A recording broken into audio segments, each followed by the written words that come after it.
I don't like sorries. Yeah. Okay. I don't, and it goes both ways. I don't want to say I'm sorry, and I don't want to hear I'm sorry. Okay. Right? Because to me, the word sorry, like, we know that there's already a problem. If there wasn't a problem, there wouldn't be a fallout.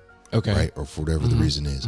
So saying sorry is just going and readdressing it. For me, like I say, right, actions speak louder than words. Okay. I want to see the change, and I'm going to implement the change. So whatever the situation.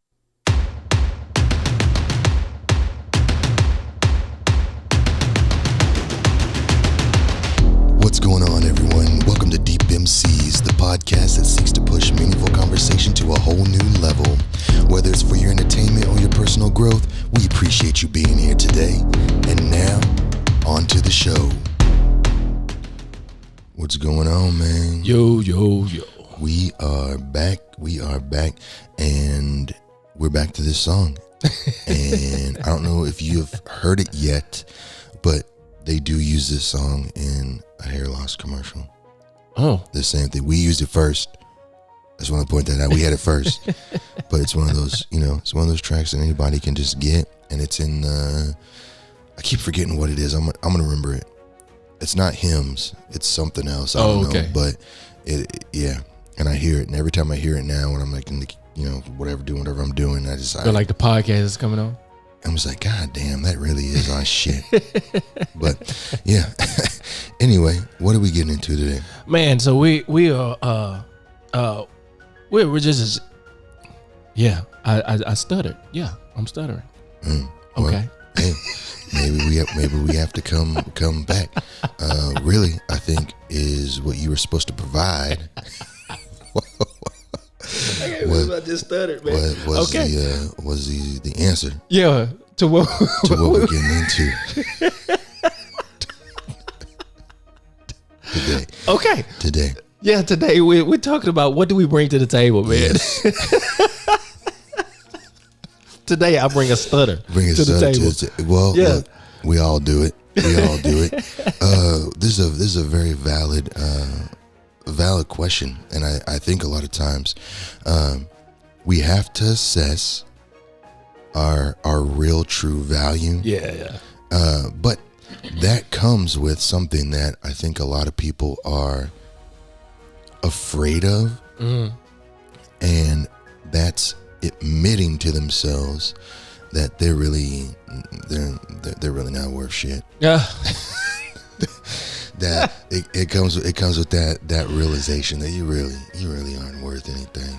So I think that has to be a healthy balance in there, though, man, because at some point, you have to, there has to be some type of affirmation of yourself, and it can't always just be, you're worthless either. Well, I think there has to be some balance there, buddy. No, some people are worthless. Some people are worthless, but that's what we are trying to get to the bottom of. Yeah. Today, right?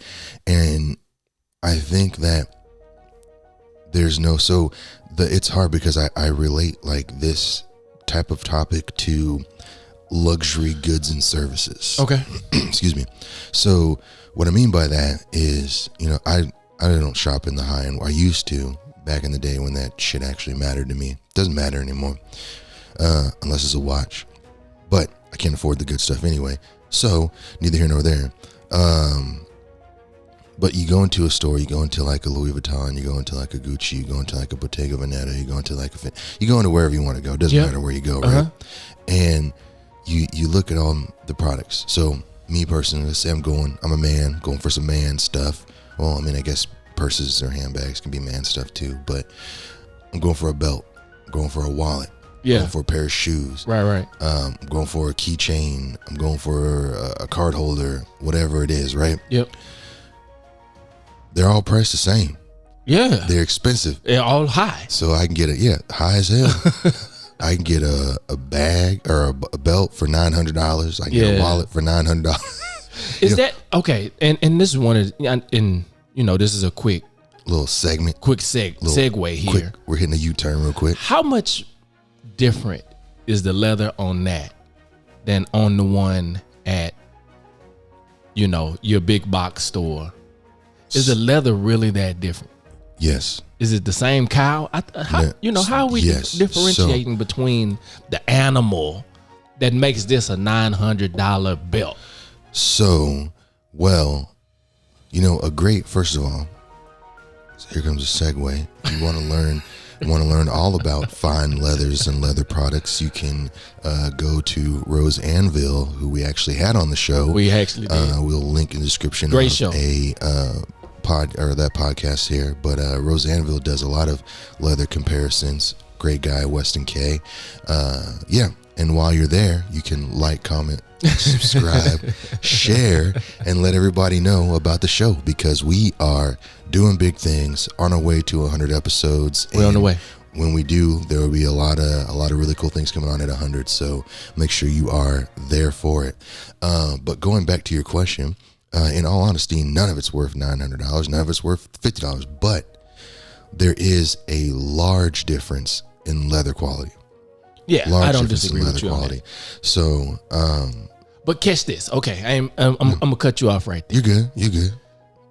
If they may use a lesser quality leather, but because it's attached to a name, because we're talking about what we bring to the table, right? Yep. It seems like some people, because it's attached to that, believe that it's the highest of quality. Is that always the truth? Just because it looks this way, just because it's built the brand in this way, I think assume. We make a lot of assumptions. And I would say in a lot of cases, yes. You do get what you pay for. In a lot of cases, no. It just really depends on the circumstance. There are a lot of things out there, if we're using bags or belts or whatever, where there is a better quality. Now the name does carry, of course, the name carries right weight. The name carries weight. Does it carry as much as I feel? No. I would rather buy a belt from Rose Anvil. See, plugged it again, because he uses the really great leather, really high quality leather, and it's not going to be a $900 belt, but it's not going to be a Walmart belt or a Target belt, right? It's going to be more than that, right? It's going to be more than I'm going to over here at a Boot Barn, right? But it is a better quality, on par with your high-end luxury retailers, and it's probably going to last you a lot longer, right? But he doesn't have that world-renowned name. Of course. Yet. But yeah, no, usually you do get for you're paying for that name, you're paying for that experience, you're paying for everything that goes in it. Is it worlds above what you can go get at Ross, Marshalls, TJ Maxx? Not in all cases. Yeah, right. It may be only a couple steps above, but you're paying, and that's we can do a whole podcast on that. That's a whole nother. Yeah, for real. Damn thing. Because I mean, when we talk about bringing stuff to the table, right? I think people show up in a way that they feel like they need to impress other people, right? And so when we talk about the, even the clothes and all of those kind of things, to me, sometimes people show up in a way that assumes I have to look like this, I have to represent this in order for people to listen to me, right? Because actually they may not have much to bring to the table. Right. But if I present this in this way, then people may believe that I do. Dress to impress, fake it till you make it. Right. All of those all of those sayings, right? Yeah. And so, I think when we talk about bringing stuff to the table, what we bring to the table, at the core of it, I think you go back to what you said at the beginning. We need to take an honest look at what it is that we are, perpetuating before people. What we bring to the table is really that valuable, or are we just blowing smoke? No, I mean, I think a lot of people are just blowing smoke. I think a lot of people are blowing smoke because no one wants to be honest with themselves, and no one wants to say, I really am only worth this much. Everybody thinks they're worth more. Look, everybody, myself included, thinks they're worth more than they really are at times. Is there something wrong with that? Yes. How so? because honesty is the best policy, but that's the thing, right? Is because you think about the mental psyche the mental aspect of a lot of things. And, if you're out there and you're running a mile or you're working out or whatever, and they tell you, hey, you got this, I can get through this. I tell myself I can make it. It's never, you sorry motherfucker. you're weak. But that's important to the mental psyche, though. It is. It's important to the mental psyche to say that you can do it. And even if you don't do it, it's still a good job. It's a whatever.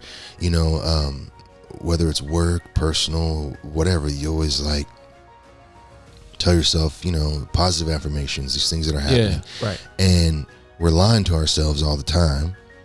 But there's no separation when it comes to the reality of, hey, this is what I'm really worth. This is what I really value. This is what I really can bring to the table. And I don't think that people weight their worth equitably.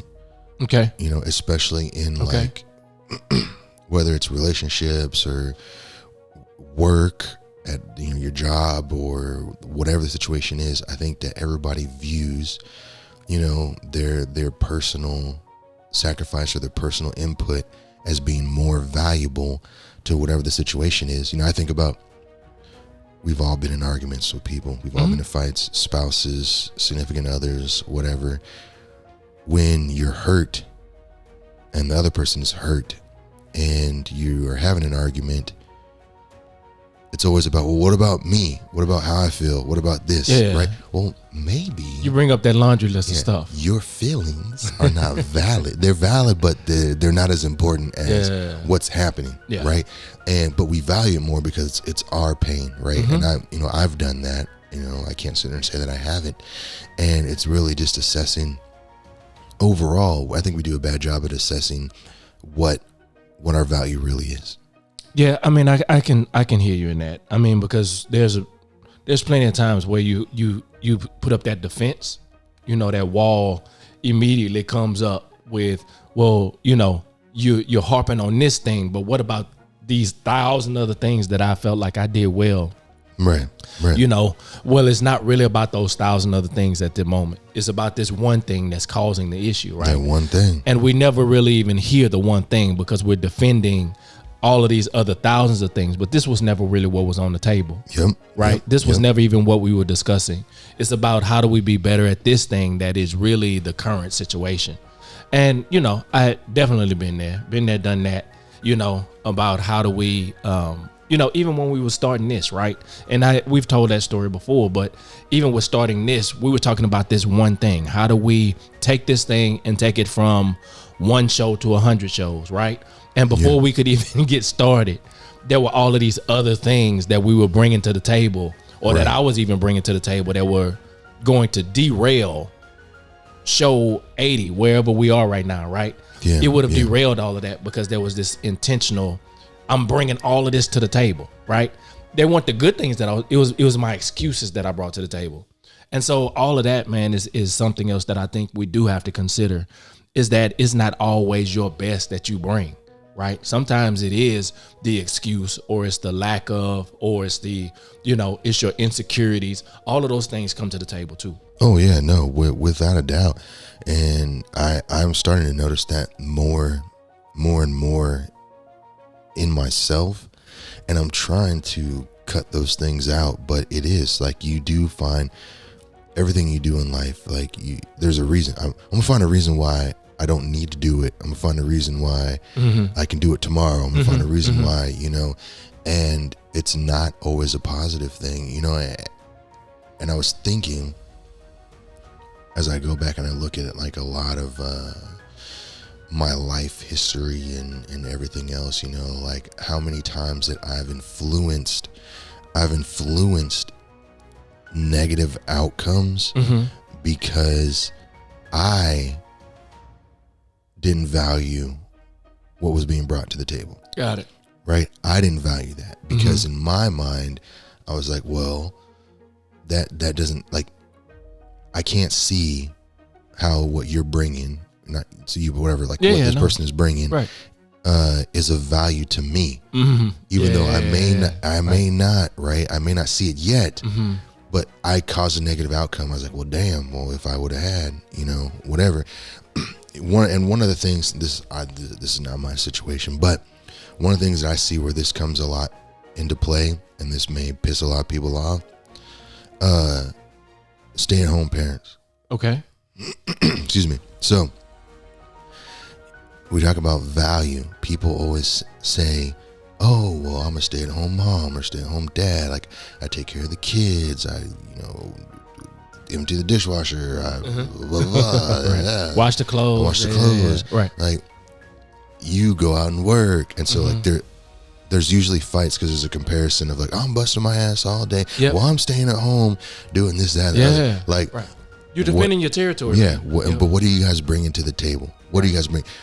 You don't get to stay at home if this person doesn't, right? Yeah. And you don't get to come home to dinner if this person, and yeah, there's ways around that. There's other things you can do. This month, you can pick up takeout, and this person, Right. But you can consider that there can be considerations that are made, but everybody's doing their role in the thing, right? Yeah. And hopefully. sometimes, hopefully. And sometimes in the not perfect situation, but in a good working situation, hopefully the people hear each other, right? And are able to make some small adjustments. Because if this person is working all day, then what they're dealing with is different than the circumstances the person at home is dealing with all day, right? Yeah. Vice versa, right? But each one of them is valid. But when we come to the table, we feel like ours is more valid than yours, right? And we can find anything we need to justify why my side of this whole scenario is more valid than yours.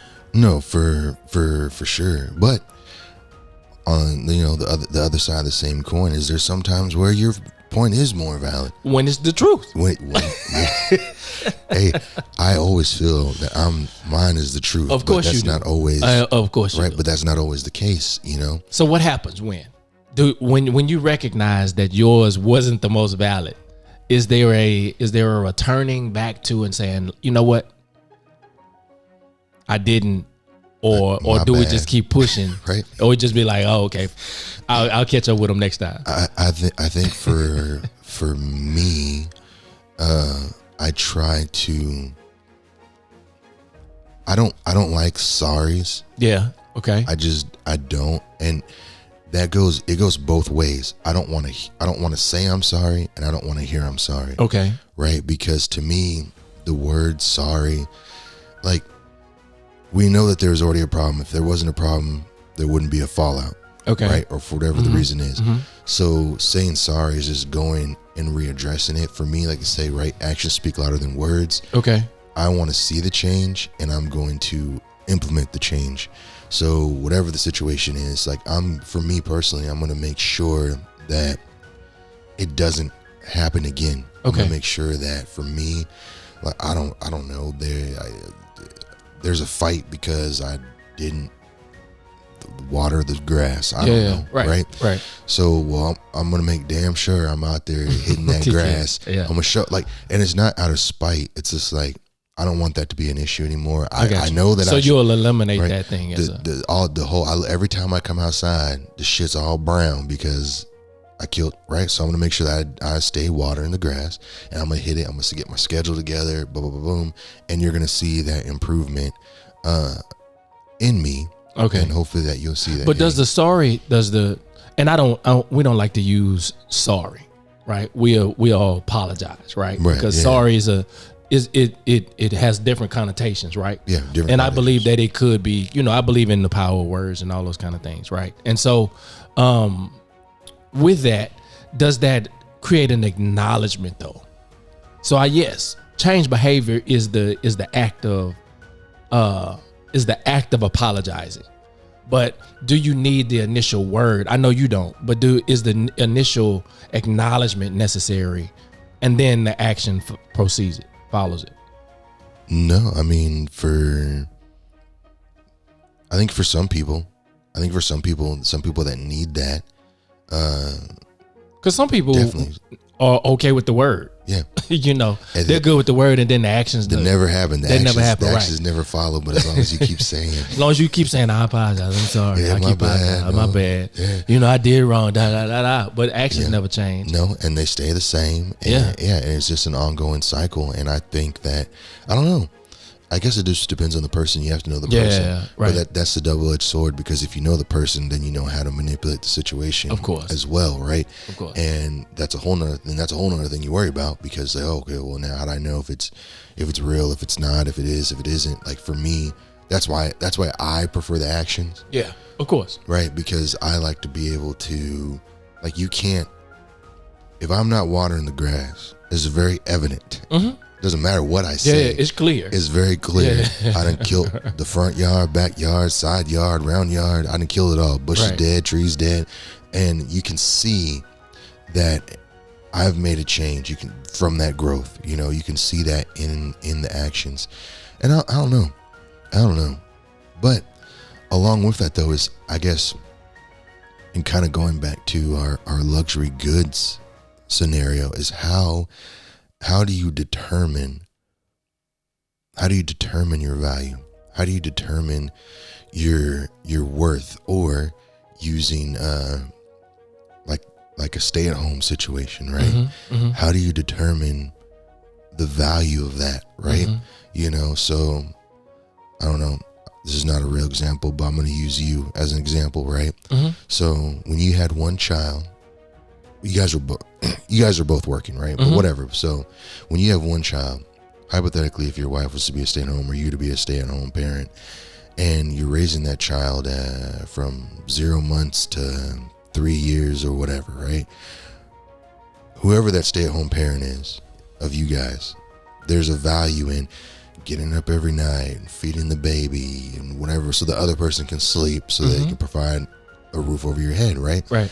But now, when your son can make his own food, and do whatever else, right, and now you're really just sitting at home not doing a goddamn thing, your value goes down. Yeah. Right. Right. You're still a stay-at-home parent, but your value goes down. Instead of being up 12 hours, now you're only up maybe 2, and the rest of the time you're doing your own thing, working on your side projects. I don't know, smoking weed in the backyard. I don't know, whatever, right? You're doing whatever it is that you want to do, but there's a difference in value. Mm-hmm. The title never changes. Right. And maybe I'm wrong. Maybe the value doesn't change. I don't know. But I'm saying, like, how do you assign that value, right? How do you assign and say, hey, the outside person is still mm-hmm. doing probably more, because now there's promotions and everything else or whatever, more stress, and they say mental stress is worse than the physical. Yeah. Less sleep, more work, whatever, still having to come home, make time for the family and mm-hmm. everything else. And now the person that's staying at home is on easy street, just watching your favorite show. And I would hope that there would be some recognition in that, right? And if not, then I think it's necessary for the people to come together and have a conversation about it, right? Because if now we've worked through kind of this growth spurt, right? And the children are now a little more able to do what they need to do, you know, it may shift, right? From being up nights to, you know, doing bottle feedings to soccer practice and football practice, and, you know, making sure that those things are taken care of. So, I mean, I think it does shift and it does kind of change. It's just, you know, I don't know that you can ever compare apples to apples in that situation, right? And so you just have to be okay with what the other person is bringing to the table. Well, unless you having to come home from the day's work, cook, clean, pick up, and the other person is there just chilling. Then that's there's a whole nother story. I'm gonna tell you right now. We gonna have a problem if the time ever comes. Because if I come in the house and you on the Xbox, and I don't smell something cooking, there ain't nothing cooking, ass whooping. Put that on a shirt now, and then get canceled because domestic violence, whatever. But I think that's the thing too. I mean, and I think that applies to work, to everything else. Like, is assigning those values. You know, even with us, man, we have a kind of breakdown of things that we have to do for the show, right? Yeah. You know, and so your part is as valuable. I've never felt, and you know, maybe we have a reveal here on the show, but I've never felt that you were doing less than your part, right? And I felt overwhelmed by what I had to do. You know what I'm saying? I don't know how you feel on your end, but you know, and he could tell me the truth and I'll be okay with it. But I never felt like, okay, Shepard needs to do something else because I feel like I'm doing too much on this side, right? And so I think it's important that you not only look at it in your you know, in your couple or your spousal relationship or whatever that is, but also in your business relationships and also in your friendships and also in your, you know, whatever those other things are. You know, are you guys balancing this thing or is it all one-sided? Are you bringing what you have to the table? Right. And that's a good, let's break this topic open a little bit, because I think this is a good example of what we're talking about, or like you said before, if you feel things are not equal, to have a conversation about that, right? Yeah. And I feel for us we don't talk enough in the process, because I enjoy, so I don't feel that I feel overwhelmed with what I'm doing because I never feel I do it good enough. I got you. Right? Yeah. But having conversations with you and hearing what you're doing, like I always feel like you're doing more, and then that motivates me to want to do more. I got it. Does that make sense? I understand. Right? So like, I'm never like, fuck, I wish Aaron would do like whatever. I'm like, fuck, dude, Aaron's doing this and this and this. All right, so I need to. So it's a trigger for you right? to. Yeah, it's accountability. I got it. It's accountability. Yeah, right? of course. Whether it's working out, doing work, or whatever, like there's an accountability level, and I think it's easy to shut it off, like to close that wall. Because if you don't see it or you don't acknowledge it, then you don't have to be as thorough or as on top of or whatever, right? Because whatever, and I that's in my mind. People are like, he just said whatever twice. I don't know what the fuck he's talking about. In my mind, it makes but sense. I get it. It makes sense because the thing is, and this is great, man. I'm glad we got to this point in this conversation, because the awesome thing about it is because our relationship, I understand what the whatever was, right? I'm fully able to interpret what that whatever was, man, because we've built relationship at this point. And so there's that whatever wasn't I think it's important that you know the people that you're trying to build this conversation with, right? So that the whatever doesn't come across as, he just, it's not whatever, but I understand it, right? Yeah. And I hope you understand what I just said. Well, we do. Yeah. Hopefully people that have got following us from the beginning, they're gonna be like, they may get it. I got it. Yeah. They can explain it to whoever doesn't understand. Whoever doesn't understand, that they understand what's going on. But I think it is important. It is important to understand who you're working with and who is in your team, and how you guys can work together to produce the better outcome. Yeah. Whatever the situation is. Because look at this, man. You guys, a lot of the one of the things we found out the last time we sat down and actually, and came together, right? We were both had ideas about what next steps look like, right? And we both had ideas but we hadn't brought those ideas together, right? So we're both thinking out here, hey man, I need to do this. Let's work on this. Hey man, let me work on this because I think we need to shift that. And then when we came together, it felt great to be like, okay, we were on the same page. Yes. We're thinking kind of the same thing, yes. Right? He kept running with what he was doing. I'm still running with what I'm doing. But now what I need to get from him is now ready. Boom, I'm gonna take that. We're gonna put it together, and then you guys are gonna see something completely new come to you for this 100 that we're working towards. Working towards that 100.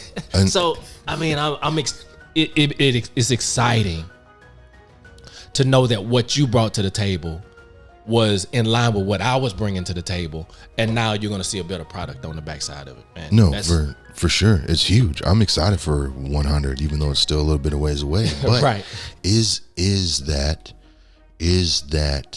the outcome of or the definition of having the right people around you and the right team around you, right? And that's the weird thing about it, is because we were able to come together, and like, you know, everybody's vision isn't going to be the same, of like, course, to the T. It's just not. Right. But to know that they're on the same direction, like there's no identifying feeling. It just happens. Yeah. Right. It just happens. Right. And when it works, it's great, and it's working. So does that mean that we just have a good team?